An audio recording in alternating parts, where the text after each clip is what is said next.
Eddie Gilbert against Spike Huber.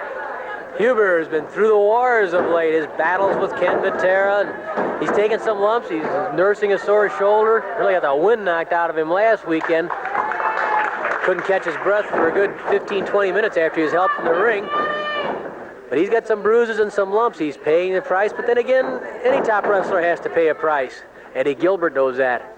And it'll be a different sort of price that might have to be paid in this one between Huber and Gilbert, because the holds will be different, the punishment will be different that is dished out to one another's body. A scientific test, most likely, although tempers do have a way of fraying, especially after you've been bounced, as Eddie Gilbert just was, by Spike Huber. Huber and Gilbert eye one another. You know, this is a match that certainly former world champion Pat O'Connor can appreciate. Of course, Pat going to take over as the new matchmaker of the St. Louis Wrestling Club with promoter Sam Muchnick's retirement. And Pat, certainly a master of scientific skills. His final match, of course, is coming up on the same night that Sam Muchnick retires, presents his final program. And I'll be perfectly honest with you, it's going to be a little sad not to see that arm drag anymore the way Pat O'Connor can deliver it. Not to see him grabbing for that sleeper hold or spinning off the headlock right through the arm and down to the leg. The reverse rolling cradle. Last chance to see Pat O'Connor in action because he's hanging him up. Of course, he'll be busy in the wrestling world as matchmaker for the St. Louis Wrestling Club, and I'm sure he'll do a brilliant job. And Sam Muchnick will also be there to be relied on as a consultant. It's going to be a little sad, as we said. But I missed that arm drag. I tell you, Larry, he's going out a champion like the rest of them, the Musios, the DiMaggios. He's going out while he's still on top, and that's wonderful. And we wish him the best of luck to Pat O'Connor, and I know he'll have good help from Larry Madison. And don't forget the consultant will be around. Yes, to say the least. Mickey Garagiola with an unpaid endorsement. No, what you say is certainly true. Mick, Pat's been a winner throughout his career. Don't forget he won the World Heavyweight Championship right here in St. Louis, January the 9th, 1959, with a spinning toe hold on Dick Hutton. And O'Connor held that title for more than 2 years afterwards. So win, lose, or draw in his final match against Bob Sweetan, and that's going to be a tough one. Win, lose, or draw, Pat's always been a winner, no matter what happens. And certainly he will deserve the plaudits of the crowd that evening. Huber caught in an armbar by Eddie Gilbert. Huber throws Gilbert away. Spike ducks beneath Gilbert, waiting with a hip toss. Huber hits the ropes. Oh, Gilbert with a hip toss. Huber kicks Gilbert away. Arm drag by Gilbert. Oh, they're flying through the air, moving with tremendous speed. And the crowd rewards both Huber and Gilbert with a round of applause. I think Bob Sweetan feels about going against O'Connor, Pat's final match. He certainly doesn't want to be a victim. Remember, to be remembered as the last man Pat O'Connor ever beat. Well, Pat better look out for a little war there from Sweetan. But you know, Larry, it's like anything, like in baseball. If a guy's going with a no-hitter, you want to be the last guy to get the hit, and that's the way Sweetan feels. He feels I'll let Mr. O'Connor go out maybe with a defeat. Break up the no-hitter in the bottom of the ninth with 2 out. Sweetan can certainly do that and spoil Pat O'Connor's final night in tights. It's another armbar by Eddie Gilbert on Spike Huber. Spike, the heavier of the two, probably the stronger of the two, and I don't know though, Eddie Gilbert's pretty strong himself. Eddie may have a hair the advantage of quickness. He catches Huber with an arm drag, Huber with a head scissors. I mean, they are flying. They come up a little angry. Those fists are doubled up. Lee Warren tells them to keep the hands open. Stick to science. Crowd likes it. They've been clapping and they're attentive. Oh, nice drop toe hold by Spike Huber.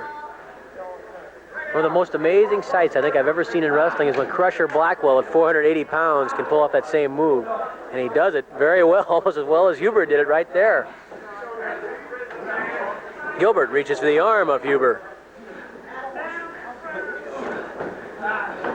Huber says, hey, I'll take that arm.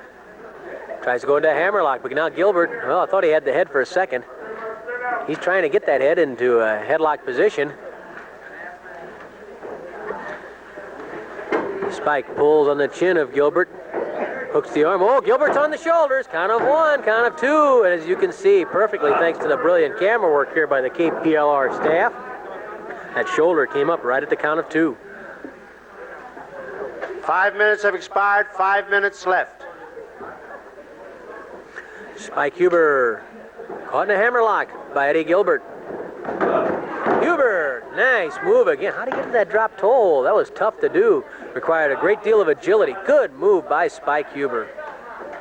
Here's two guys, you gotta like both of them. Huber and Gilbert.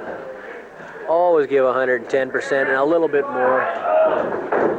Not as big as some of the guys, but they hold their own with them and have scored many big victories because they know how to use the gifts that they have, and they are two very gifted athletes. Gilbert managing to maintain the hammerlock on Huber. Had trouble staying there, but he got to it. Now Huber tries to twist out, so Gilbert shifts to a double wrist lock. Gilbert, in the process of trying to lock it on securely, ended up pushing Huber to the ropes. Clean break by both men. Don't think this kind of match is easy for the referee either. It's easy in terms of the fact he's not always warning someone about breaking the rules, but he really has to be sharp, quick, and on top of things, because sometimes the cradles and the moves and the quickness is there. Means that he has to really dive right in there. Look for those shoulders. Be aware. Be alert. Be moving at all the times, because the wrestlers themselves are moving, and Eddie Gilbert shows that he is equally proficient with the drop toe hold. Huber tries to roll over and out of the toe hold, and hey, he reverses it nicely. Good move by Spike Huber on Eddie Gilbert, taking the toe hold away from Gilbert. Whoop, now Gilbert finds he can get some leverage from that position, and Gilbert regains the toe hold. Little subtle use of balance there by Gilbert. Huber pushes Gilbert away, and Gilbert ends up underneath the ropes. Eddie up quickly just in case Spike Huber had any notions. And considering what Huber's been through in the past few weeks in wrestling at the Chase, it's easy to see how he'd be a bit testy. Let him out there, let him out. 3 minutes left, 3 minutes.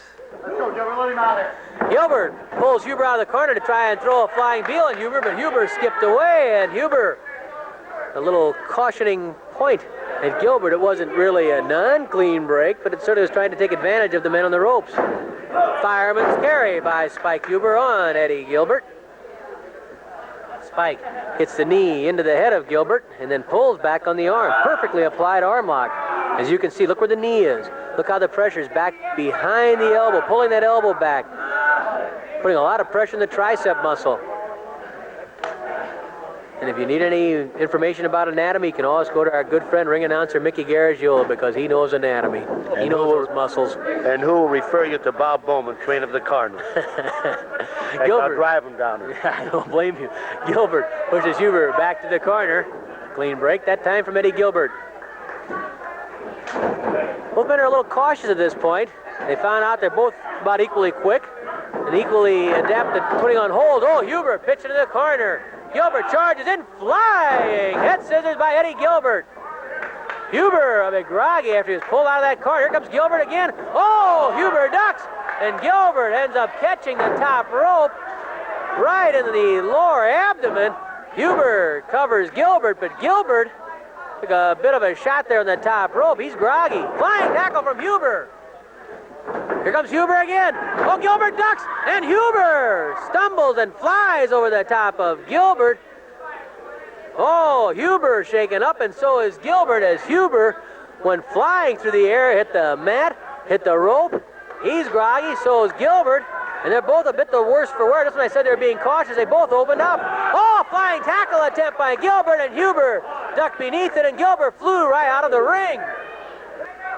1 minute left, 1 minute.